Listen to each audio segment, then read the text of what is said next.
নমস্কার, বাংলার প্রাইম টাইমের আরেকটা এপিসোডে আমি ময়ূক রঞ্জন ঘোষ চলে এসেছি। নির্বাচনের এই সিজনে আমরা হয়তো বাংলা এবং বাঙালির অস্মিতার কথা বারবার বলি, কিন্তু বাঙালির অস্মিতা কীরকম দেখতে হয়, বাঙালির আবেগ, তার কি কোনো পরিচয় হয়, তার কি কোনো রূপ হয়, তার কোনো ফ্রেম হয়? বাঙালিকে নিয়ে আমরা নস্টালজিয়ায় ভুগি। আমাদের মধ্যে থেকে বাঙালিরা একটা সময় দেশ দাপাতো, একটা সময় সমস্ত বড় বড় পজিশন পোস্ট বাঙালিরা পেয়েছিল। আর আজ পরিযায়ী শ্রমিকদের সাথে দেশ বিদেশের বাঙালিদেরকে তুলনা করা হয় যে বাংলা পরিযায়ী শ্রমিকদের সবচেয়ে বড় পাওয়ার হাউস। কিন্তু সত্যি কি তাই? এই বাংলায় একটা সময় ভারত শুধু নয়, এশিয়ার প্রথম ব্যাংকার তিনি জন্মেছিলেন। জাহাজ তৈরি এই বাংলায় একটা সময় এমন জায়গায় পৌঁছেছিল যে আমরা মধ্যপ্রাচ্যে জাহাজ পাঠাতাম শুধু নয়, তৈরিও করতাম, এবং যে কোম্পানির মালিক ছিল তিনি বাঙালি ছিলেন। সেই বাঙালির ঋত গৌরব ফিরিয়ে আনার একটা অদ্ভুত লড়াই এই মুহূর্তে রাজনীতির কচকচানির মাঝেও আমরা দেখতে পাচ্ছি। হ্যাঁ, তৃণমূল কংগ্রেস বলছে যে তৃণমূল কংগ্রেস বাঙালির ঋত গৌরব ফিরিয়ে আনবে। আমি জানি না এপাং ওপাং ঝপাং আমরা সবাই ড্যাং ড্যাংয়ের মাধ্যমে কিনা, কিন্তু সত্যি বাঙালির ঋত গৌরব ফিরিয়ে আনার যে জোর লড়াইটা রাষ্ট্রবাদীরা করছে, তার মধ্যে থেকে অন্যতম এই মুহূর্তে একটি নিযুক্তি। আপনারা ইতিমধ্যে খবর পেয়েছেন যে ভারতবর্ষের নীতি নির্ধারণ যারা করে, যে গোষ্ঠী করে, সেই নীতি আয়োগের ভাইস চেয়ারম্যান হিসেবে এই মুহূর্তে অর্থনীতিবিদ, প্রাক্তন বিধায়ক, একসময় মনমোহন সিং এর টিমে ছিলেন, বন্ধন ব্যাংকের চেয়ারম্যান ছিলেন, প্রেসিডেন্সি কলেজের প্রাক্তনী অশোক লাহিড়িকে নিযুক্ত করা হয়েছে। এবং অশোকবাবু এই মুহূর্তে আমাদের সাথে সময় বের করে রয়েছেন নিজের গুনগাঁওয়ের বাড়ি থেকে। অশোকবাবু, পডকাস্টের মতন ভাবতে পারেন আজকের এই আলোচনাটা। আমি আপনাকে কোনো কঠিন প্রশ্ন, কোনো রাজনৈতিক কে কত পাচ্ছে, এক্সিট পোলে কি হচ্ছে, এই নিয়ে আমি আপনাকে বিড়ম্বনায় ফেলবো না। আমি শুধু জানতে চাই কেমন লাগছে বাঙালির জন্য এটা একটা বিগ সেলিব্রেশন ডে। আমাগো ছেলে, আমাগো রাজ্যের মানুষ নীতি নির্ধারণের টপমোস্ট পজিশনে, এটা আমাদেরও একটা প্রাউড মোমেন্ট। নমস্কার ময়ূক, তোমার দর্শকদেরও নমস্কার জানাই। আমার যেটা স্বীকার করতে একদমই আপত্তি নেই যে আমি পশ্চিমবঙ্গের প্রোডাক্ট। আমার যদি লিখতে হয় মেড ইন ওয়েস্ট বেঙ্গল লিখতে হবে, কারণ হিন্দু স্কুলে লেখাপড়া করেছি, তারপর প্রেসিডেন্সি কলেজ। কিন্তু তারপরের ইতিহাসটা দেখলেই বোঝা যায় যে বাংলার দুরবস্থা শুরু হয়েছিল। আমি যখন প্রেসিডেন্সি কলেজ থেকে পাশ করে দিল্লি স্কুল অফ ইকোনমিক্সে গেলাম, একদিক থেকে বলতে পারো আমিও পরিযায়ী ছিলাম, কারণ তখন পশ্চিমবঙ্গে লেখাপড়াটা প্রায় বন্ধ হয়ে গেছে। কিন্তু সেই সময়ও হিন্দু স্কুল কিংবা প্রেসিডেন্সি কলেজ, আরও অনেকগুলো কলেজ ছিল যেখানে অত্যন্ত ভালো ভালো মাস্টার ছিলেন, ভালো ভালো ছাত্র ছিল। আমি সেই সময়কার প্রোডাক্ট। আজকে যদি কিছু করে থাকতে পারি তার কৃতিত্ব যাবে আমাদের শিক্ষকদের, আমার সঙ্গে যারা সহপাঠী ছিল তারা, যে প্রতিষ্ঠানগুলোতে আমি যুক্ত ছিলাম তার সঙ্গে। কিন্তু তারপর যেটা হয়েছে, এখনও বাঙালি যে খুব প্রতিভাবান সে সম্বন্ধে কোনো সন্দেহ নেই। তার জন্যে আবার 2টো নোবেল প্রাইজ পেয়েছি আমরা ইকোনমিক্সে। কিন্তু প্রশ্ন হচ্ছে এটাকে সার্বজনীন স্তরে কি করে নিয়ে যাওয়া যায়। একটা রবি ঠাকুর কিংবা একটা বিদ্যাসাগর দিয়ে তো বাঙালি অস্মিতা হবে না। বাঙালি অস্মিতা হবে এরকম অনেক তৈরি করতে হবে। তো যাই হোক, তোমার প্রশ্ন ছিল কেমন লাগছে। অত্যন্ত গুরুভার দায়িত্ব, এইটায় স্বীকৃতি আছে ঠিকই, কিন্তু তারপর দায়িত্বর কথা ভাবলে একটু চিন্তা তো হয় যে এই দায়িত্ব সামলাতে হবে, পারবো তো। অশোকবাবু, এটা আমাকে অনেকে জিজ্ঞেস করেছে যে সত্যি কি বাংলাটা এতটাই ইম্পর্টেন্ট, এবং বিকশিত ভারতের জন্য বিকশিত পশ্চিমবঙ্গ কি এতটাই ইম্পর্টেন্ট। আমি শোয়ের মাধ্যমেও আমি এটা বলেছি। আপনি এত গুণী এবং জ্ঞানী ব্যক্তি, আপনি আরো ভালো করে হয়তো বলতে পারবেন। এটা আমার মনে হওয়া যে ভারত 5 ট্রিলিয়ন ইকোনমি হয়তো হতে পারবে না যদি বাংলা এরকম একটা 50 বছর পিছিয়ে থাকা অবস্থায় থাকে। বাংলাও যদি ডেভেলপমেন্টাল মডেলে এগিয়ে যায়, বাংলাও যদি ফ্যাক্টরিতে, কারখানায়, কলকারখানা, চাকরিতে এগিয়ে যায় এবং মোটামুটি 1 ট্রিলিয়নের ইকোনমির দিকে যদি বাংলা এগোনোর চেষ্টা করে উত্তরপ্রদেশের মতন, তাহলে হয়তো ভারতও 5 ট্রিলিয়ন ইকোনমিতে খুব তাড়াতাড়ি এগোবে। বাংলার জন্য কি সম্ভাবনা আপনি দেখতে পাচ্ছেন? আদৌ বাংলার কোনো সম্ভাবনা রয়েছে? সম্ভাবনা তো নিশ্চয়ই রয়েছে, নাহলে আর পশ্চিমবঙ্গে আমি গেলাম কেন এতদিন পরে ফেরত গিয়ে? আচ্ছা, প্রশ্ন হচ্ছে এই বাঙালি তো দেখো বিদেশ বিভুঁইয়ে গেলে কিংবা অন্যান্য প্রদেশে গেলে কত কৃতিত্ব পায়, কত ভালো করে। আমরা পশ্চিমবঙ্গে থাকলেই কেমন একটু অন্যরকম হয়ে যায়। তো এই নিশ্চয়ই বাতাবরণের সঙ্গে, এবং বাতাবরণ মানে আমি ওয়েদারের কথা বলছি না, পলিটিক্যাল ক্লাইমেট, ইকোনমিক সিচুয়েশন, এর জন্য এই গন্ডগোলটা হয়। তো এখন তোমার প্রশ্ন, বাংলা ছাড়া কি ভারতের এগোনো সম্ভব? সম্ভব হয়তো থিওরিটিক্যালি হতেও পারে, কিন্তু এটা হচ্ছে একটা শরীরের মতো। আমার শরীরে যদি আমার ডান হাতটা পক্ষপাতগ্রস্ত হয়ে যায়, পক্ষাঘাত হয়, তাহলে কি আমি মরে যাব না, কিন্তু চলবে না ভালো করে। তো পশ্চিমবঙ্গের যে অবক্ষয় হয়েছে তার কারণটা দেখতে হবে, এবং সেই কারণটা সরাতে পারলে তাইলে অগ্রগতি হবে।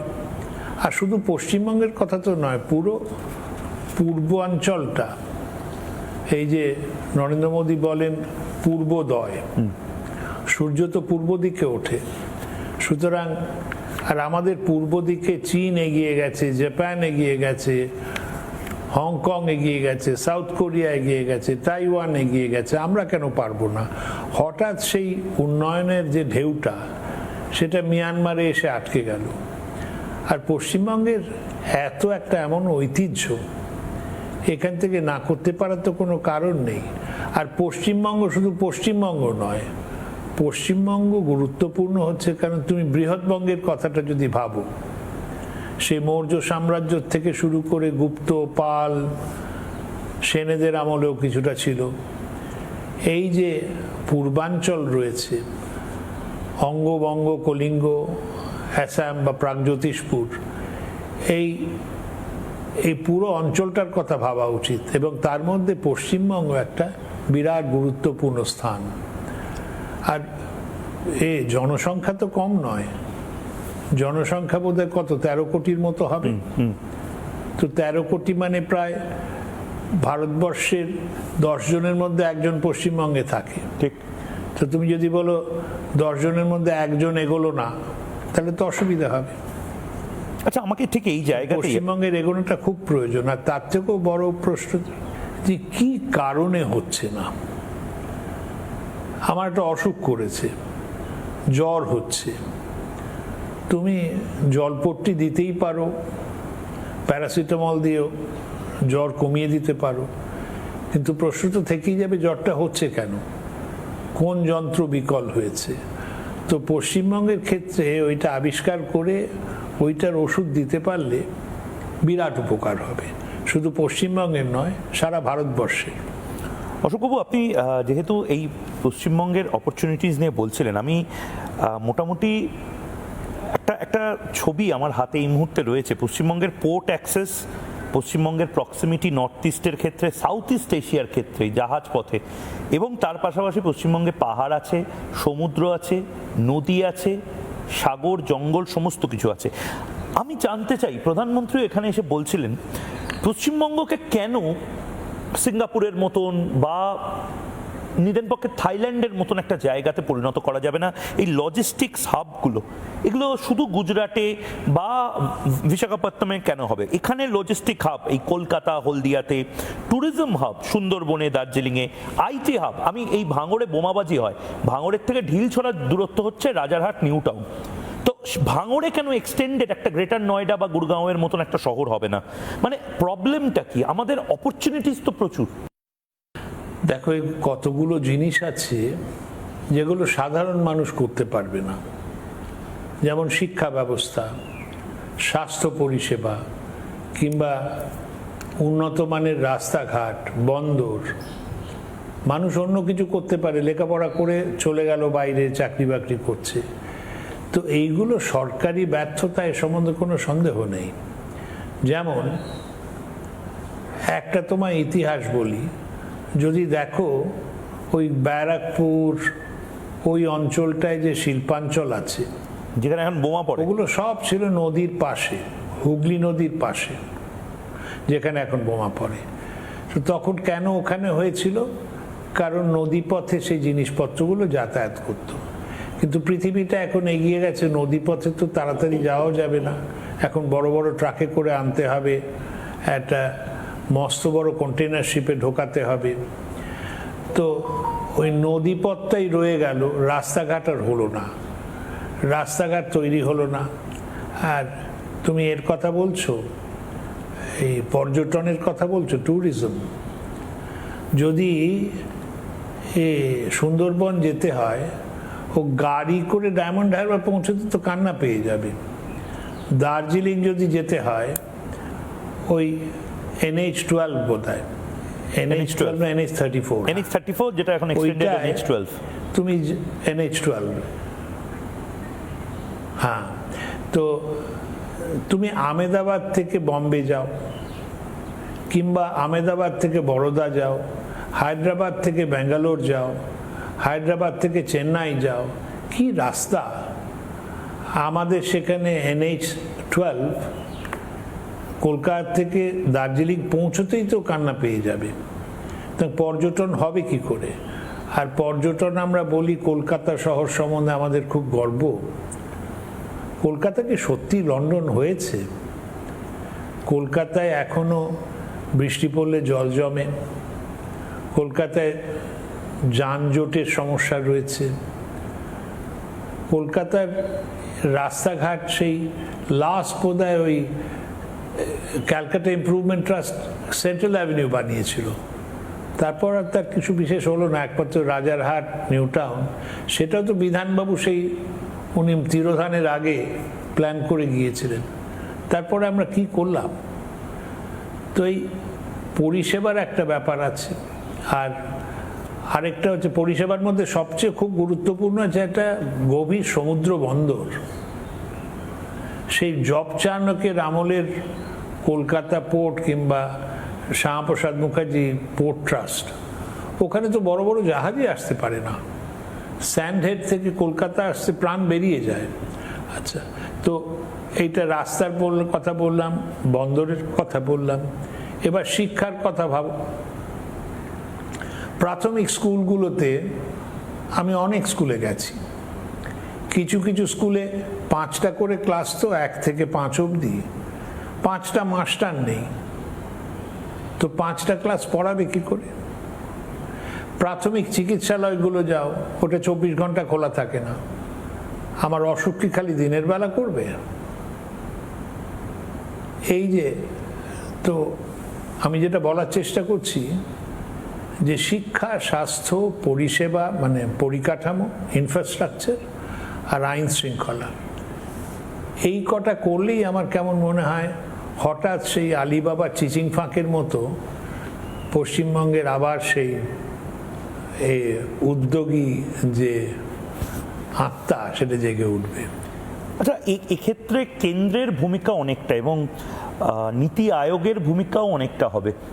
রাজ্যের উন্নয়নে কেন্দ্র কতটা সাহায্য করতে পারে, মানে আমি বলছি যে হেল্পটা উত্তরপ্রদেশ পায়, বা যেখানে ডবল ইঞ্জিন সরকার রাজনীতির ভাষায় যে যে রাজ্যে রয়েছে, কেন্দ্র রাজ্য হেল্প, কেন্দ্র রাজ্য বিনিময়, কোঅপারেশন, এগুলো আমরা 50 বছর দেখিনি। মানে আমাদের রাজ্যে একটা সময় বামপন্থীরা আমাদের শিখিয়েছিল যে কেন্দ্রের বঞ্চনার জন্য আমাদের কিছু হয় না, কেন্দ্র হচ্ছে শত্রু। আর মমতা বন্দ্যোপাধ্যায় কেন্দ্রের এজেন্সি থেকে শুরু করে সমস্ত কিছু শত্রু বানিয়ে দিলেন। আমরা এক্সেপশনালিজমটাকে জাপটে ধরতে গিয়ে কোথাও যেন দেখলাম যে গুরগাঁওয়ের মতন একটা সময় একেবারে প্রান্তিক অঞ্চলও আজকের সাইবার সিটি হয়ে গেছে। নয়ডার মতন, ফরিদাবাদের মতন অঞ্চলও কলকাতাকে টেক্কা শুধু নয়, তার থেকে 10 গুণ বেশি ডেভেলপ হয়ে গেছে। এটা যদি একটু বাংলার মানুষকে বলেন, কারণ বাংলার মানুষ এখন ভোটের এই বাজারে হয়তো তাদেরও মনে হচ্ছে যে না, এই ডেভেলপমেন্ট মডেলটা কি আসলে খায় না, মাথায় দেয়। খুব ভালো প্রশ্ন করেছো। ধরো কোনো যুক্তরাষ্ট্রীয় কাঠামোতে, এমনকি মার্কিন যুক্তরাষ্ট্র, তোমার ক্যালিফোর্নিয়ায় যদি ডেমোক্রেটিক গভর্নমেন্ট থাকে আর ওয়াশিংটনে যদি রিপাবলিকান গভর্নমেন্ট থাকে, একটু টানা হ্যাচড়া তো হবেই। কিন্তু আমাদের ভোলা চলবে না যে আমরা একই দেশে বাস করি, আমরা একই দেশের নাগরিক। আমার সবচেয়ে বড় প্রশ্ন হচ্ছে যে তামিলনাড়ু কিংবা কর্ণাটকা কিংবা অন্ধ্রপ্রদেশ, ওখানে তো সবসময় ডবল ইঞ্জিন সরকার, মানে কংগ্রেসের সরকার কেন্দ্রে, রাজ্য কেন্দ্রে কংগ্রেসের সরকার এরকম ছিল না, কিংবা বিজেপির সরকার এক জায়গায়, আরেকজন বিজেপির সরকার। ওরাও চেঁচামেচি করে, কিন্তু এত চেঁচামেচি তো করে না। কেন্দ্রের সঙ্গে আমরা যুদ্ধ তো করব না, কেন্দ্রের সঙ্গে দর কষাকষি করে যা পাওয়া যায় সেটা নিতে হবে। তারপর প্রশ্নের যথাযথ উত্তর দিতে হবে। এই 5 বছরে আমার একটা বিরাট বিড়ম্বনা হচ্ছে, আমি বুঝতেই পারলাম না, টিএমসি বলছে যে কেন্দ্র বঞ্চনা করেছে, কেন্দ্র বলছে হিসেব দেয়নি কিংবা দুর্নীতি হয়েছে। এর একটা শ্বেতপত্র প্রকাশ করলেই হতো, তাইলেই বোঝা যেত সিএজি রিপোর্টে কি হয়েছে, পাবলিক অ্যাকাউন্টস কমিটি কি বলেছে। খালি ওই গালাগাল দেওয়া একে অপরকে, আমার মনে হয় না যুক্তরাষ্ট্রীয় কাঠামোতে এইটা উন্নয়নের পন্থা। এটা উন্নয়নের পন্থা নয়। দর কষাকষি হোক, কিন্তু এমন একটা ব্রেকডাউন হলে চলবে না। সম্পর্ক ব্রেকডাউন হলে তো খুব মুশকিল। আচ্ছা, আমাকে একটা কথা বলুন, এই নীতি আয়োগ বা এই ধরনের নীতি নির্ধারণ করে যে সংস্থা বা যে প্রতিষ্ঠান, বাংলার ক্ষেত্রে আমি বারবার এই কথাই জিজ্ঞেস করছি, কারণ বাংলার ক্ষেত্রে কি স্পেসিফিক পলিসি সাপোর্ট বাংলা বা বাংলার মানুষ এক্সপেক্ট করতে পারে যদি ডবল ইঞ্জিনের সরকার আসে, বা প্রধানমন্ত্রী নরেন্দ্র মোদীকে ব্যাপকভাবে ভোটে জিতিয়ে বাংলার মানুষ এক্সপেক্ট করে অন্তত যে এবার প্রধানমন্ত্রী আমাদের বাংলার ওই টার্নিং টাইড যাকে বলে, একদম আমাদের মোড় ঘুরিয়ে নিতে পারবেন। মানে আমাদের প্রত্যাশার মৃত্যু হয়েছে একটা সময়, আপনি আমাকে বলেছিলেন, তো আমাদের প্রত্যাশাগুলো কি আবার পুনর্জীবন লাভ করবে? খুব ভালো বলেছ। আমি ইংরেজিতে বলি এটা হচ্ছে কোল্যাপস অফ অ্যাসপিরেশন, উচ্চাকাঙ্ক্ষার অবসান। উচ্চাকাঙ্ক্ষার অবসানটা আমি দেখেছি। আমার বালুরঘাট তো একটা সেমি রুরাল কনস্টিটুয়েন্সি, ওখানে একটি ছেলে আমার থেকে বেশি বুদ্ধি, লেখাপড়া করছে। যদি জিজ্ঞেস করি কি করতে চাও, কেউ বলছে না আইএএস হবে কিংবা বিরাট সায়েন্টিস্ট হবে, বলছে প্রাথমিক শিক্ষা বিভাগে যদি চাকরি পাই, কিংবা একটা কেরানির চাকরি, কিংবা 8-10 হাজার টাকা মাইনের চাকরি। উচ্চাকাঙ্ক্ষার অবসান হয়েছে। তা তুমি যে তোমার প্রশ্নটা হচ্ছে যে কেন্দ্র কি করতে পারে, তো এটা তো কোনো রহস্য নয়। যদিও নির্বাচনের আগে অনেক প্রচার হয়েছে, ঘোষণা হয়েছে এই দেব ওই দেব, কিন্তু পশ্চিমবঙ্গে তো একটা বিরাট আর্থিক সংকট চলছে, সে সম্বন্ধে কোনো সন্দেহ নেই। যার জন্য মহার্ঘ ভাতা দিতে পারেনি, যার জন্য ঠিকাদারদের বিল সেটা আটকে রয়েছে। আচ্ছা, এখন কেন্দ্র কি করতে পারে? তো দেখো, 28টা স্টেট রয়েছে, 28টা প্রদেশ। কেন্দ্র ইচ্ছে মতো একটা প্রদেশকে টাকা দিয়ে দিলে তা তো হয় না। অনুদান মানে গ্রান্ট দেওয়া যায় না, যেটা দেওয়া যায় সেটা হচ্ছে একটা লোন টোনের ব্যবস্থা। এবং প্যাকেজ কেন দেওয়া যায় না? বিহারকে প্যাকেজ দেওয়া যায়, অন্ধ্রকে প্যাকেজ দেওয়া যায়, ফেরত আসবে। ওড়িশাকে প্যাকেজ দেওয়া যায়, বাংলাকে কেন বড় প্যাকেজ দেওয়া যাবে না? ওইটা দেখো না, প্যাকেট দেওয়া যায়, কিন্তু বিহারেরও প্যাকেটটা একটু ভালো করে দেখো যে ওইটা কি খালি এই শ্রদ্ধার সঙ্গে টাকা দিয়ে দিয়েছে না কোনো কন্ডিশন আছে। কারণ কি হয়, কেন্দ্র যে টাকা দেবে, কেন্দ্রের একটা স্বার্থ রয়েছে। কেন্দ্র ধরো একটা রাজ্যকে টাকা দিল, সেখানে সত্যিকারের উন্নয়ন হলো, উন্নয়ন হলে আয় বাড়লো, আয় বাড়লে ইনকাম ট্যাক্স পাবে, এক্সাইজ জিএসটি পাবে। কিন্তু যদি জানি যে সেই টাকাটা দিলে কোনো উন্নয়নই হবে না, তখন দিতে রাজি হবে না। তো তো প্রয়োজন তো বটেই। তারপর এই যে সংকল্পপত্রটা আছে বিজেপির, ওটা যদি দেখো তাতে কতগুলো ঘোষণা তো রয়েছে যেগুলো কেন্দ্র সরকার ছাড়া সম্ভব নয়। একটা হচ্ছে গভীর সমুদ্র বন্দর, একটা হচ্ছে ন্যাশনাল হাইওয়ে 12 ওইটাকে ঠিক করা, একটা হচ্ছে all India institute of medical সায়েন্সেসের একটা ক্যাম্পাস খোলা, একটা হচ্ছে আইআইটি খোলা। এগুলো অনেকগুলো রয়েছে যেগুলো কেন্দ্র সরকারের করতে হবে। আশা করি এটা হবে। আচ্ছা, আপনাকে যদি আমি এটা হাইপোথেটিক্যাল কোয়েশ্চেনই করছি, আপনাকে যদি বলা হয় যে অশোকবাবু আপনি এই নতুন সরকার, যে সরকার হয়তো আসতে চলেছে 4 মের পর, সেই সরকারের মেইন পলিসি ডিসিশন কি করে এই রাজ্যকে মোটামুটি 5টা রাজ্যের মধ্যে নিয়ে আসা যায়, টপ 5 রাজ্যের মধ্যে নিয়ে আসা যায়, তার একটা প্ল্যানিং করুন। আমি একেবারে টেলিভিশনের জন্যই 5টা কি আপনি জায়গা বলতে পারবেন যেটা ঠিকঠাকভাবে, মানে অশোক স্যারের ক্লাসে মন দিয়ে ছাত্ররা যদি পড়াশোনা করে এবং সেই জিনিসগুলো যা যা নোট দিচ্ছে, টিপস দিচ্ছে স্যার, সেগুলো যদি ফলো করে, তাহলে সত্যিই বাংলা 5টা বড় রাজ্যের মধ্যে আবার চলে আসবে? আপনার কি মনে হয় এই 5টা কি কি হতে পারে? 5টা দেখো, এটা তো আমি আর কিছু বলবো না। বিজেপি নিজের সংকল্পপত্রে যা লিখেছে সেটার 5টাই বলবো। একটা তো বললাম গভীর সমুদ্র বন্দর। কেন গভীর সমুদ্র বন্দরে আপনি কেন বারবার এমফাসাইজ কঠিন জিনিস? তার কারণ হচ্ছে এখন পশ্চিমবঙ্গে যে মাল আসে সেগুলোর খরচা অনেক বেড়ে যায়। এখন পারাদ্বীপে আসে, পারাদ্বীপ থেকে আসে। বড় জাহাজ যদি আসতেই না পারে, বড় ট্যাঙ্কার কিংবা বড় কন্টেইনার শিপ, খরচা অনেক বেড়ে যায়। আচ্ছা, তারপর যেটা হয়, তুমি যে রপ্তানি করবে, আমদানি করবে, আর আমাদের রপ্তানি আমদানি পশ্চিমবঙ্গ থেকে শুধু পশ্চিমবঙ্গের নয়, বিহার, নেপাল, ভুটান, এমনকি আসাম, উড়িষ্যার কিছু কিছু জায়গা, মেদিনীপুরের সংলগ্ন জায়গা, ওগুলোর থেকে আসবে। আচ্ছা, আমদানি রপ্তানি দুটোই আছে। আর তুমি একটা জিনিস বলো, গভীর সমুদ্র বন্দরের কথা আমি বলি, এটা তো একটা এম্পিরিক্যাল রেগুলারিটি। অর্থাৎ চীন দেশে যে উন্নয়ন প্রথম হয়েছিল, চীনে উন্নয়ন হয়েছিল দক্ষিণ দিকে, সাউথ চায়না সির ওখানটায়। কারণ কি, ওখানে সমুদ্র বন্দর ছিল, সাংহাই।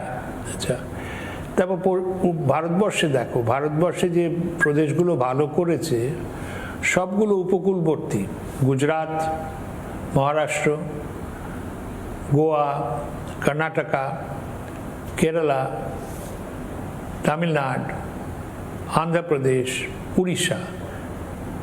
সেই উপকূলবর্তী প্রদেশের যদি উপকারটা পেতে চাও তাহলে গভীর সমুদ্র বন্দর একান্ত প্রয়োজন, এবং গভীর সমুদ্র বন্দর সম্ভব, খরচা হবে, টাকা উঠেও আসবে। আচ্ছা, গভীর সমুদ্র করা যাবে কোথায়? মানে আপনি কলকাতা, হলদিয়া বা নন্দীগ্রামে বলছেন এই গভীর সমুদ্র বন্দর? মানে এই গভীর সমুদ্র বন্দর তো তার মানে না, নন্দীগ্রাম তো বন্দর নয়, এ তো বঙ্গোপসাগরই করতে হবে। কোথায় করতে হবে সে তো ওশানোগ্রাফাররা বলবে। আমি এ ব্যাপারে তো বিশেষজ্ঞ নই, আমি এখনো এ নিয়ে গবেষণা করিনি। এটা বিশেষজ্ঞরা বলবে যে এইখানটাই বেস্ট হবে। কিন্তু এই গভীর সমুদ্র বন্দর যদি হয়, তার টাকা উঠে আসবে এবং সেখানে চাকরি বাকরিও হবে। টাকা উঠে আসবে, টাকা উঠে, ফ্রেট থেকেই টাকা আসবে। আর তাছাড়া যেটা হবে, ওই যেখানে সমুদ্র বন্দর হবে তার আশেপাশে ইন্ডাস্ট্রিয়াল এস্টেটস তৈরি হবে। ইন্ডাস্ট্রিয়াল এস্টেটস, বড় বড় শিল্পনগরী তৈরি হবে। আচ্ছা, দ্বিতীয় হচ্ছে ওই রাস্তাঘাট ওই ন্যাশনাল হাইওয়ের ওপর ক্রসিং, ন্যাশনাল হাইওয়েতে কোনো ক্রসিং থাকার কথা নয়, কোনো রেড লাইট থাকার কথা নয়। আমি গাড়ি চালু করব কিংবা আমার বাস চালু হবে, একেবারে নাম থামবে যেখানে, সেখানেই থামবে। তো এই দ্বিতীয়।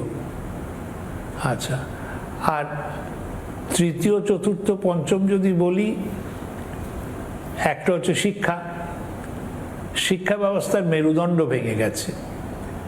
আমি অন্য কিছু বলছি না, এই প্রাতিচি ট্রাস্ট যেটা অমর্ত্য সেনের, ওরা যে সমীক্ষা করেন, সেখানে স্কুলগুলোতে লেখাপড়া হচ্ছে না। এর কারণ কি, সে তো অনেক বিশদ আলোচনার ব্যাপার। কারণ তাতেই দেখা যাচ্ছে ক্লাস 3-র বাচ্চা বই পড়তে পারছে না, ক্লাস 3-র বাচ্চা যোগ বিয়োগ গুণ ভাগ করতে পারছে না। তো এই ফাউন্ডেশনাল লিটারেসি এবং ফাউন্ডেশনাল নিউমারেসি আর কিছু না, যাতে ছেলেটা যখন বড় হবে তখন সারের বস্তায় যে লেখা আছে যে কতটা সার দিতে হবে একর প্রতি, সেটা পড়ে বুঝতে পারবে। একটা ওষুধের বিক্রি করলে ও এক্সপায়ারি ডেট দেখে বলবে তো এক্সপায়ার করে গেছে। আর যোগ বিয়োগ গুণ ভাগ হচ্ছে, ময়ূক তুমি কিংবা আমি গিয়ে যদি ওদের কাছ থেকে আম কিনি, একটা আমের দাম যদি 4 টাকা হয়, তো 10টা আমের দাম কত হয় সেটা ওরা যোগ বিয়োগ গুণ ভাগ করতে পারবে। আইন শৃঙ্খলা ভীষণভাবে উন্নয়ন করা দরকার। তাই 5টা বললাম না, 6 বললাম না, 4 বললাম, ভুলে গেছি। বাট এটা ইম্পর্টেন্ট। তো প্রচুর কাজের কোনো অভাব নেই। একটা প্রশ্ন আপনাকে আমি করতে চাই, দেখুন মানে ইনসাইডার ইনফরমেশন বিভিন্ন ক্ষেত্রে নেওয়া হয়, সাংবাদিক সুলভ একটা নেচার আমাদের। আমি জানি যে আপনার ওঠা বসা বিভিন্ন কর্পোরেট বসেস বা ইকোনমিস্ট বা বিভিন্ন দেশের, আমেরিকার বিভিন্ন মানুষজনের সাথে আপনি এর আগে দীর্ঘদিন ফোনালাপ করেছেন, কথাও বলেছেন। আমাকে এটা নির্দিষ্টভাবে, আমি নাম বলছেন, একজন শিল্প বিষয়ক মানুষ, তিনি শিল্পের সঙ্গে যুক্ত এই বাংলায়, তিনি ভয় পান বা তাদের মতন মানুষজন ভয় পান সরাসরি এই প্রশ্নগুলো করতে। সিঙ্গেল উইন্ডো ক্লিয়ারেন্স তৃণমূল কংগ্রেসের আমলে একটা ভয়ঙ্কর জিনিস, যেটা পেন অ্যান্ড পেপারেই শুধু রয়ে গেছে। বিজেপি সরকারে আসলে বা এই ডাবল ইঞ্জিন সরকার হলে কি কি সুবিধা হতে পারে, 1, আর 2, আমাকে অর্থাৎ ময়ূককে একটু ইনসাইডার ইনফরমেশন দিন, এই ক্লোজ ডোর মিটিংগুলোতে ইনভেস্টাররা, বাইরের ইনভেস্টাররা বাংলাকে নিয়ে অ্যাকচুয়ালি কি ভাবে, কারণ বাংলার ব্র্যান্ডিংটা ব্যাপকভাবে ধাক্কা খেয়েছে, মানে এটা ধরা ছোঁয়ার বাইরে চলে গেছে। আমরা ড্যাভোস ছেড়ে দিন, ডায়মন্ড হারবারেও শিল্প আনতে যেতে পারছি না এখন।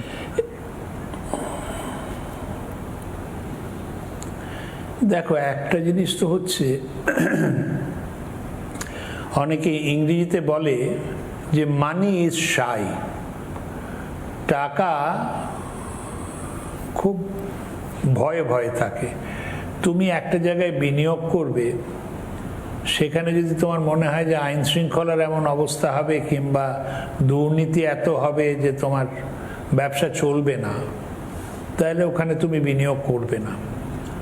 আর এ সম্বন্ধে তো কোনো সন্দেহ নেই যে বামফ্রন্ট আমলে ঘেরাও, তারপর ইনকিলাব জিন্দাবাদ, পুঁজিপতির কালো হাত জ্বালিয়ে দাও, পুড়িয়ে দাও, ওই যে একটা অবস্থা সৃষ্টি হয়েছিল, তার স্মৃতি এখনো রয়েছে। এখন প্রথম কাজ হচ্ছে বোঝানো যে এই পশ্চিমবঙ্গ সেই পশ্চিমবঙ্গ আর নেই, Paschimbanga is open for business, সেটা বোঝাতে হবে। তারপর সিঙ্গুরেও সে একই ঘটনা ঘটেছে। সিঙ্গুর সম্বন্ধে আমার কোনো নেই, কারণ মাননীয় সুপ্রিম কোর্ট বলেছে যে ওর প্রথাগতভাবে অন্যায় হয়েছিল। কিন্তু প্রথার কথা ছেড়ে দাও, একটা অত ভালো জায়গায়, প্রায় 1000 একর জমি, অত ভালো লোকেশন, সেখানে হলো না। সুতরাং প্রথম হচ্ছে এই যে মনস্তত্ত্ব, সাইকোলজিক্যাল যে ইফেক্ট হয়েছে পশ্চিমবঙ্গের, মানে আপনার মনে হয় কোনোদিন ইলন মাস্ক এখানে এসে ইনভেস্ট করার কথা ভাববে, বা গুগল ডায়মন্ড হারবারে ইনভেস্ট করার কথা ভাববে? তুমি যদি বলো কালকে আসবে কি, না, কালকে আসবে না। কিন্তু আমি যেটা বলি, তোমার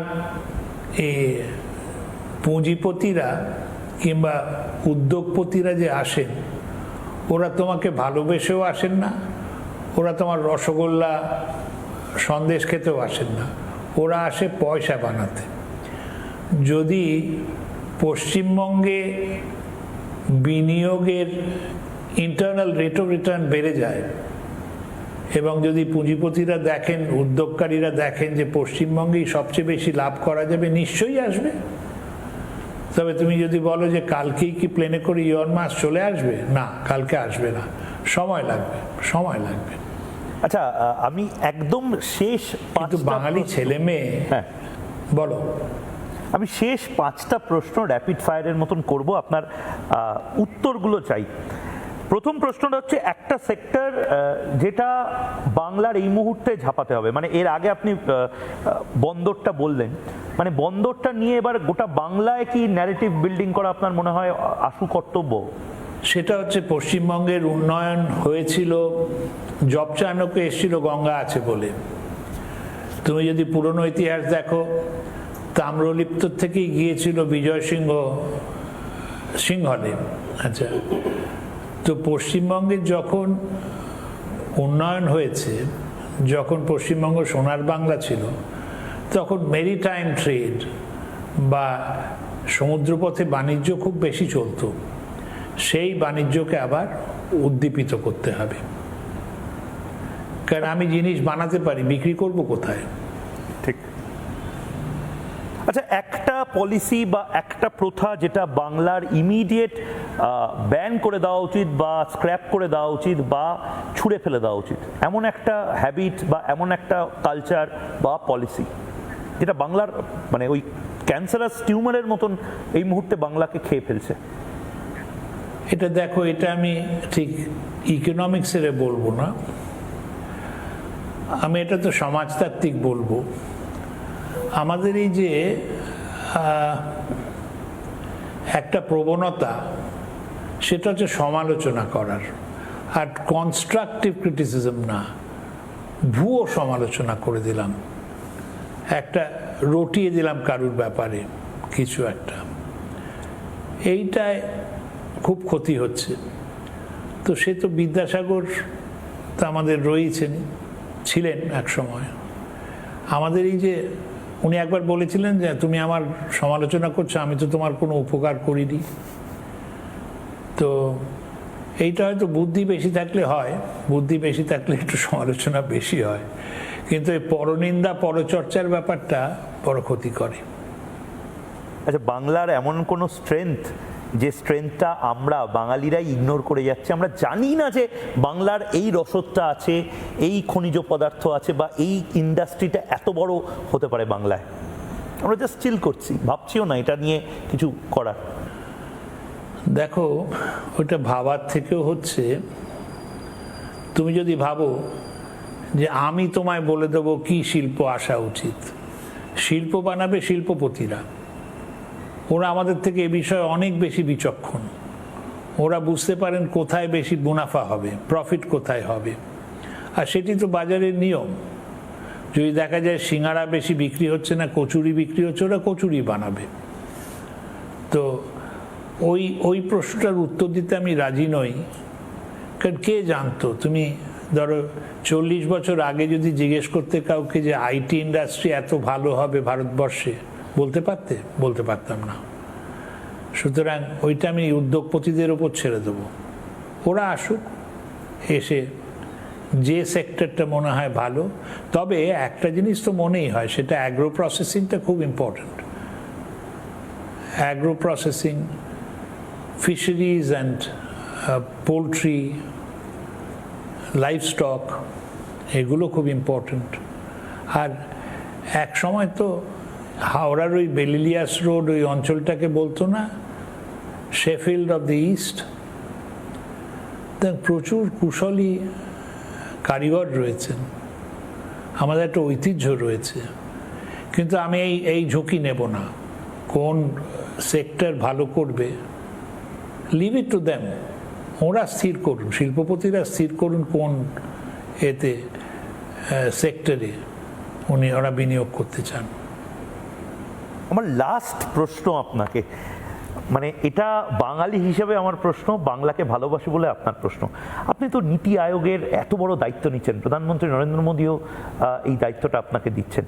প্রধানমন্ত্রী নরেন্দ্র মোদী, আপনি বা আপনাদের মতন মানুষজন একটা কথা সহজভাবে বলুন তো দাদা, বাংলার উন্নয়নটা কি করে হবে? মানে এই যে দমবন্ধ করা একটা পিছিয়ে থাকা পরিবেশ, যেখানে সোশ্যাল মিডিয়াতে বাংলার ভোট হচ্ছে, মানে অনেক গুড়গাঁও, দিল্লি, হরিয়ানার, নয়ডার মানুষজনের মাথায় হাত যে আমার বাঙালি ডোমেস্টিক হেল্পটি সে ভোট দিতে যাচ্ছে, সে যেন আবার তাড়াতাড়ি ফিরে আসে। মানে বাঙালি কি ডোমেস্টিক হেল্প বা তামিলনাড়ুতে ঘাস কাটতে যায় বা এই মুহূর্তে পুনেতে হোটেলের ওয়েটার, এটাই শুধু বাঙালির পরিচয় থাকবে? দেখো, বাঙালি এই পরিস্থিতির ফেরে বহু দুঃখে, বহু বেদনায়, অভিমানে এই পরিযায়ী শ্রমিক হিসেবে এসে এইসব কাজ করছে। পশ্চিমবঙ্গে যদি উন্নয়ন শুরু হয় তখন দেখবে এই লোকগুলোই ফিরে যাবে। আর ফিরে না গেলেও যারা আসবে আরও পরিযায়ী শ্রমিক হয়ে, পরিযায়ী শ্রমিক আমার কোনো আপত্তি নেই, আমি তো নিজেই পরিযায়ী ছিলাম, কিন্তু ওই ছোটোখাটো কাজ নয়, ভালো কাজে আসা। একটা জিনিস তো খুব সত্যি যে পশ্চিমবঙ্গে যেমন কিছু লোক, অনেক লোক 8,000 10,000-এ খুব খুশি হয়ে চাকরি করবে, সেখানে এই দিল্লি হোক, বম্বে হোক, ওখানে 20,000 টাকা কোনো ব্যাপারই না। চাকরি যদি পাও তাহলে 20-25,000 টাকা পাবে। সুতরাং এই পরিস্থিতির পরিবর্তন হবে। এই পরিস্থিতির পরিবর্তন হবে যেই পশ্চিমবঙ্গে কর্মসংস্থান এবং শিল্পোন্নয়ন শুরু হবে, তখনই এই জিনিসটা পাল্টে যাবে। বেশ, অনেক ধন্যবাদ অশোকবাবু। নতুন দায়িত্ব নেওয়ার আগে রিপাবলিক বাংলার মাধ্যমে এত এত মানুষের সাথে আপনি কথা বললেন বা আপনার কথাগুলো বললেন। খুব ভালো থাকেন এবং আশা করি বাংলাতেও পূর্বোদয়ের প্রথম ইঙ্গিতটা বাংলা দিয়েই হয়তো শুরু হবে। বাংলার প্রাইম টাইম আজ এই পর্যন্তই। অন্য সমস্ত কিছু দেখার জন্য চোখ থাক রিপাবলিক বাংলায়। কথা হবে চোখে চোখ রেখে। নমস্কার।